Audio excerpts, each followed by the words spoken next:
Hello everyone and welcome to the Intuitive Messenger channel. I am Mitchell, your Intuitive Messenger and energy forecaster for today, Monday, August the 12th, 2013. And thank you for taking time to listen to this video and reposting, retweeting, sharing with your friends and fans and subscribing to this YouTube channel and my Facebook page and checking out my website at intuitivemessenger.org. Today is the number 12, so that is our hangman. So today there's probably going to be just a little bit of feeling and energy of kind of just wanting to hang around and just, not really make too many changes and not move too much forward. It often is about being stuck in place.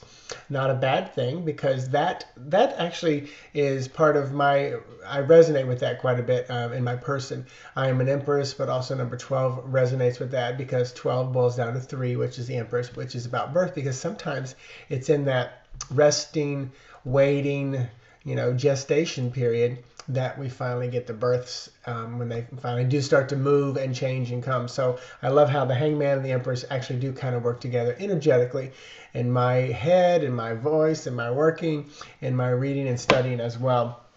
Also, you add all those numbers up, and today is the 17, which is the star card. And by adding all those up, I mean the 8, the 12, and the 2013. It's a star card, hope, rebirth. Yesterday was the tower card, a lot of digging up that garden, replanting, shifting, changing, crumbling, moving. It's like nothing looks the same anymore. And so today is that star, that hope, wishing upon a star, changing, growing, starting to, because from the tower, it feels like, for me energetically, it feels like darkness. And then the star is just a tiny bit of light in the night. The next card is the moon, even more. The next card in the major arcana is the sun, even more. So you can see how it's like lighting. It's almost like dawn to full-blown sunrise. And then that brings us to judgment, freedom from the things that are holding us back, followed by the world card, bringing things to an end, kind of starting a new chapter. It also is the strength card, which is a powerful, strong card as well. So the day is full of great balance. And I want to read, it was pretty powerful this morning. I was told to, oh, you can see the light on my face. I was pretty powerful, tell me to read a letter. And when I opened up my iPad, the letter popped right up, so that was kind of cool.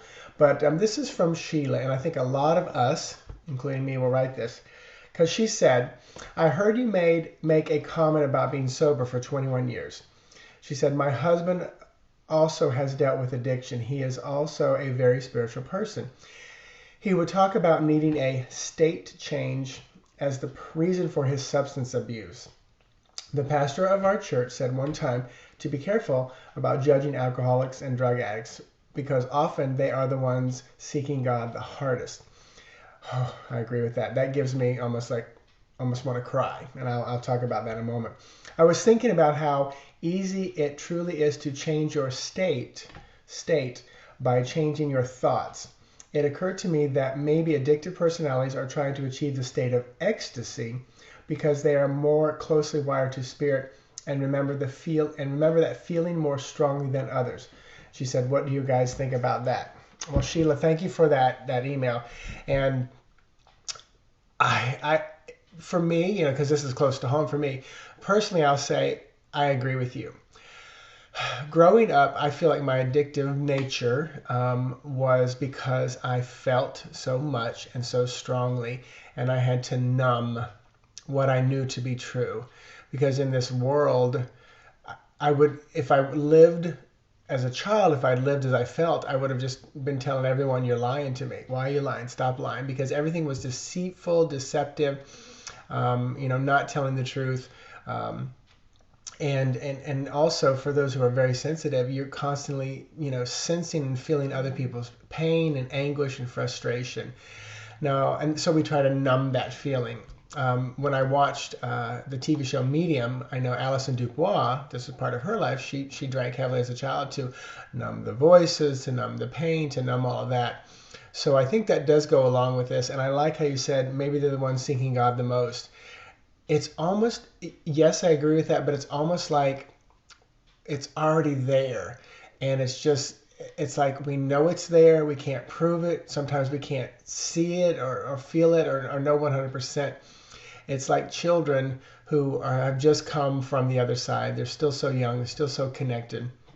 And I also think there's something to the Earth's vibration raising, the indigo star children, the different, kids coming in, DNA changing. So we're not the same people anymore as a human race, more and more sensitive. I think that a lot of our autistic children are so well connected. It's like they're living, it's like a fish living on water. I mean, if you throw a fish on the ground, what does it do? It just flops around like mad because it's not in its natural state of being, which is water, what it was designed. It's gasping for air because it can't filtrate the water through its gills, and it's flopping around trying to find its way back to home. Wow, that was, I don't know where that came from, but that's how I feel like a lot of people who are very sensitive are. And I think that's, one reason why a lot of like autistic children are in that state of being. I think they're just so far advanced and their vibration is so high. They're like that fish out of water just flopping around trying to find their way back to home, trying to find some normalcy. So yeah, I don't know if that helped or hurt or not. But I will say this too, from someone who has not had alcohol in 21 years, I don't like the term alcoholic, but if you had to lump me in that category, I would say that. I never went to AA. There were many times where I was sober and I thought I ought to go and be connected with that group.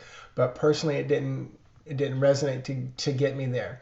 I didn't have physical withdrawals. So I think there's when you're physically addicted to it and emotionally addicted to it. So I think it was just all about emotions for me.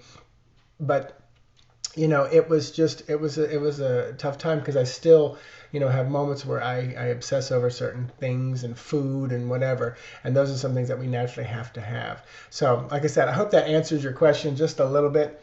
Oh, I know where I was going to go. I had to learn it on my own. I had to hit rock bottom. I had to allow, divine work in my life to have it happen. Years ago, I was deep in the Christian church, and that's when I said it was divine intervention that I no longer drank. And it was simply that I didn't try. It was the desire was no longer there. Not that I just quit, but the desire was no longer there. And that was because now I don't have to think about it. It's just not going to happen. The desire is no longer there. And then also, the thought of going back to that and not remembering and feeling bad and spending tons of money is just not going to happen. So Sheila, I hope that helps. And you can shoot me an email, give me some feedback, or post it down below. But pulling a card for today as we continue to move on, 8 of Swords. So this card, number 8, go along with our day, which is a strength card. But this card feels a lot different energy. So number 8, very feminine number, double 4. So it's stable, it's solid, it's not moving very much. As you can see, this woman is trapped in her own web. We're back to kind of that hangman feeling, that we're stuck in place. The swords are things that are mental. So there's a lot of mental chatter going on. And I believe this goes right along with what we just talked about from Sheila, number 8, because this person is stuck and trapped. And the interesting thing is almost always when I read this card, it's about the person being trapped in their own web that they've created. And if they look around, there are 8 swords to cut them down. So, the help is right at their hands. We could step up and help cut this woman down, but she probably would weave that web again and trap herself once again. So, today's energy, wow, lots of, being stuck, but finding our strength, seeing the hope beyond that. Grab a sword, cut yourself down today, because the web that you have weaved it's all in your imagination. It's of your own doing. It's of your creation. So create the sword, cut yourself down, and move on. So I thank you so much, everybody, for taking time, subscribing. Let's see what's going on. Tomorrow night, I'm going to be on Carrie Nola's radio show. It's called Path to Growth. You can see that post on my page and her page. And then Wednesday night, my show with Jennifer Todd Hornberg.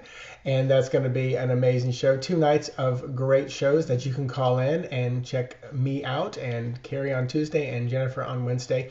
And I think that's about it. So I will say namaste to you and talk to you guys tomorrow. Have a wonderful day.